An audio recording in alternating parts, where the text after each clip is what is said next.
We are in a like battle this month against the Raiders Report. These two channels have the most likes across Chat Sports through the first week of the month of April. Help us catch up to the Raiders Report. Like today's video and make sure you're liking all the future ones as well. It's free, simple, and it's easy, so please and thank you. Some news here for the Cowboys. First up, Saahdiq Charles, the offensive lineman, was worked out by the Cowboys over the weekend.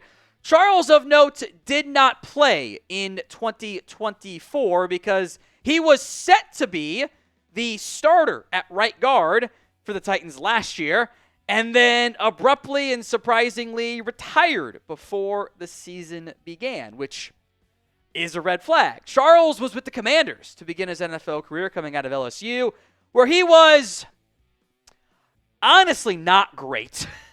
Getting most of his work in their guard. The hurries are way too high. The run blocking was okay. I was a little surprised to see his name pop up on the wire just because he had unretired, hadn't had a lot of buzz around him, and then the Cowboys brought him in for a workout. Most of his time in the NFL, these are all the Commander snaps, obviously, has been at guard, has briefly played some tackle in college as well. This screams backup / let's kick the tires, see what he has available. The Cowboys have options in particular to start at right guard. The starting four is set, Guyton, Smith, Beebe, Steele. That right guard spot is up for grabs. Could be Robert Jones, who they signed to a deal in free agency. Brock Hoffman, TJ Bass, could add a draft pick into that conversation as well. But that is one to at least monitor, even if it was just let's see what he's got available in the tank, and then we'll, make a call beyond that. Also now available is Jack Jones. The Raiders, who was a starter for them last year, making the move to cut Jones before the draft in April. Many of you asking about Jack Jones, so I figured good time to discuss that since it's a bit of a lull before the draft here. And one of the more notable names who maybe you guys best remember is the guy that got absolutely cooked by Ryan Flanoy this past preseason. Ryan cooked him. Maybe broke Jack Jones a little bit too. We'll talk about that though. Of those two free agents who are available, who would you rather sign? SC for Saahdiq Charles, JJ for Jack Jones. Let me know in the comments of today's video. The production from Jack Jones has been inconsistent at best. There were points at times this year where the yards were too high, the touchdowns allowed were way too high. He was a little bit better in 2023, especially with the Raiders. He was playing better with the Raiders in 2023 when he, after getting cut by the Patriots and then going to Las Vegas.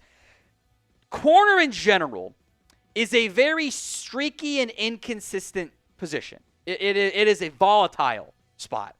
And I think you've seen that with Jack Jones' play as well. Not to mention just I don't know if headache is the right term, but headache that he can sometimes bring. But corner's a need for this team. Trayvon Diggs probably won't be good to go week one.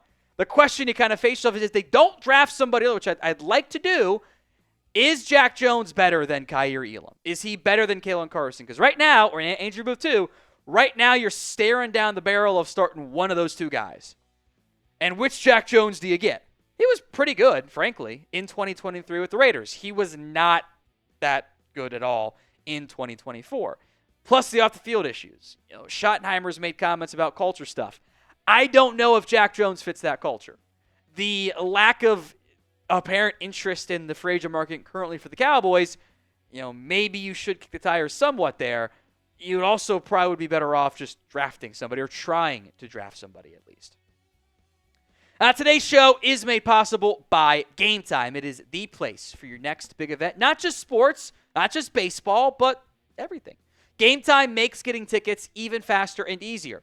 Price in the Game Time app actually go down the closer it gets to first pitch, so you can find some value by making it a day of decision, so to speak.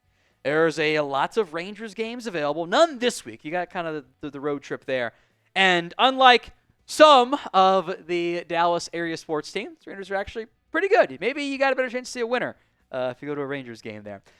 Save up to 60% off by buying last-minute tickets for sports, concerts, comedy, and theater with the Game Time app. And the Game Time Picks feature makes last-minute ticket buying even easier by quickly hiding the best deals in the stadium, arena, whatever. Take the guesswork out of buying tickets with Game Time. Download the Game Time app, create your account, and use code CHATSPORTS for $20 off your first purchase. Terms apply.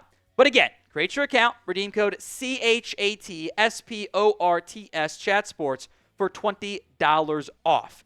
Download the Game Time app today at gametime.co. Create your account, use code CHATSPORTS for $20 off to get last-minute tickets, lowest price, all guaranteed, with, of course, terms applying. This one I was a bit intrigued by to see. ESPN had mentioned the Jets could potentially shop Breece Hall, depending on how the NFL draft goes, and it was all based on quotes from Aaron Glenn, who said he expected a three-headed committee for the Jets, a three-man committee that they would be in a rotation. They would not just lean on Breece Hall. Now, Glenn said he thinks that means everyone will be happy with it. I don't know if that's actually true because Breece Hall is in a contract year. It would mean less reps for Breece Hall right before he's set to hit the open market. And then Rich Cimini over at ESPN had this to say on the quote. Said Glenn's comments surely will fuel trade speculation. Hall's among a handful of players up for a contract extension, most notably Sauce Gardner and Garrett Wilson, both drafted the same year as Hall. It will be difficult to keep them all long-term. Hall is a gifted player who would attract interest if dangled in trade talks. Perhaps the Jets would consider moving him if Boise star Ashton Jeanty is available with the 7th pick in the April 24 draft. So specific scenario there with Jeanty going to the Jets, and then a Breece Hall trade makes actually a lot of sense. So if he's actually available, which is by no means set in stone, would you trade for Breece Hall? Why for yes and for no? Sound off in the comments of today's show. The issue with Breece Hall in terms of the trade cost, probably shouldn't be that much. He's coming off another not as good of hope for year. His yards per carry have dropped each season, 5.8, 4.5, 4.2. He was supposed to be a 1,000-yard rusher in 2023, but the Cowboys or the Jets forgot how many yards he had and miscounted and didn't get there, which is objectively stupid. Hall is owed about $3.41 million in 2025. So it's not that unfeasible. The scenario in which it maybe makes sense is if the Jets actually shop him, not convinced that one's going to happen. If the Cowboys miss on running back early, that probably means several teams took running backs instead of them. And it probably means some of those veterans currently on rosters maybe become a bit more available. And that could include the Jets, not even just Breece Hall in round 1, but if they go back early in round 2 or something. So then the veteran trade starts to make some more sense. I'm not sure Ashton Jeanty makes it down to number 7. If Breece Hall ends up on the block, then I think that is an option for the Cowboys. His play, again, has been inconsistent. Also, it's the Jets. It's not like that's a great spot to have a bunch of success on the ground. The quarterback play was bad. The O-line was injured. It wasn't great. In general, I would prefer to simply draft one on day 2. Then you get him for 4 fairly cheap years. And I think in the end, that's still the most likely outcome for the Cowboys. That the board falls the right way in round 2 or round 3. There's so many good players. They're able to find somebody that they like and want on day 2. If that doesn't happen, then I don't think a trade pivot and kind of plan B is that crazy. I think if you're missing out on backs, other teams are taking them, and that might make a veteran available via a trade market. Now, we are getting closer to 112,000 subscribers. We are 352 away. Hit that sub button if you haven't already, youtube.com/CowboysTV. Now, by no means new information, but the Chargers did sign Trey Lance to a 1-year deal worth up to $6.5 million. If that up to figure is accurate, that would qualify as a comp pick. However, we don't have the actual contract details for Trey Lance.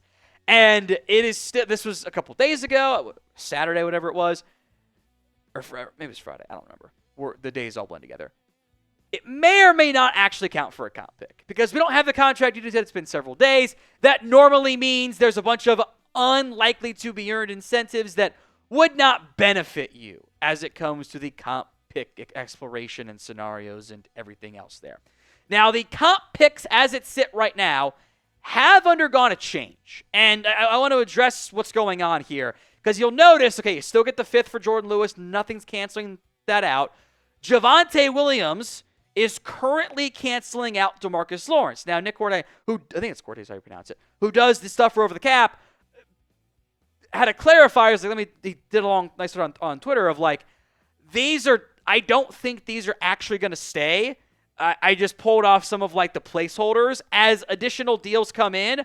In particular, the Javonte Williams comp pick, which currently is counting against the Cowboys and canceling out a Tank Lawrence one, and a Solomon Thomas one, which would count against a 6th-rounder, are both two of the last qualifying contracts on the comp pick side. So what you want is 2, 3, 4-ish more players to sign in free agency that are comp pick eligible. And what that would mean is it knocks out Javonte Williams. It knocks out Solomon Thomas. And those last 2 deals might not count. If Trey Lance then starts to count, it's even better. Right now, the contracts for Javonte Williams and Solomon Thomas are right on the bubble of counting and not counting in the comp pick formula. If they count, then you miss out on the 5th for Tank and maybe the 6th for Brandon Cooks as well. But playing time impacts this. More signings before the NFL draft, which you're right in that like bubble of will one happen, will it not? Have to be patient here. Trey Lance counting, even if it's not the full price tag, would be perfect. That puts Williams and Thomas very much on the bubble and might end up being the old 2-for-1 special where it could knock one of them down. So that is worth monitoring, and patience is going to have to be required here, unfortunately.